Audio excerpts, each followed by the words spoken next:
নবী বলে দিয়েছেন, যাদের স্বামী দেশের বাহিরে থাকে অথবা বাড়ি থাকে বউ, স্বামী থাকে অন্য জেলায়, ওই নারীদেরকে নবী উপদেশ দিয়েছে, তোমরা সুন্দর পোশাক পরো না, ভালো করে সাজগোজ করিও না, কারণ অন্য কোনো পুরুষের নজর।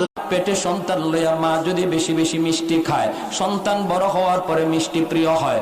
মা পেটে সন্তান লইয়া যদি বেশি বেশি টক খায়, সন্তান বড় হওয়ার পরে টক প্রিয় হয়।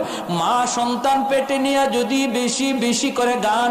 আমার নবী বলেছে, স্বামী স্ত্রী এই রোমান্টিক সময়টাতে যদি 1 ঘন্টা যদি কাটাইতে পারে রে, তাহলে 1 বছরের নফল ইবাদতের সওয়াব দিয়ে দিবে। এরে যুবক, আজকে তো 20 তারিখ, পবিত্র জুম্মার দিন। হে আল্লাহ, আপনি আমাদেরকে এই ডিসেম্বর মাসের 3য় জুম্মার দিন ওসিলায় আমাদের সকলকেই 5 ওয়াক্ত নামাজি বানিয়ে দিন।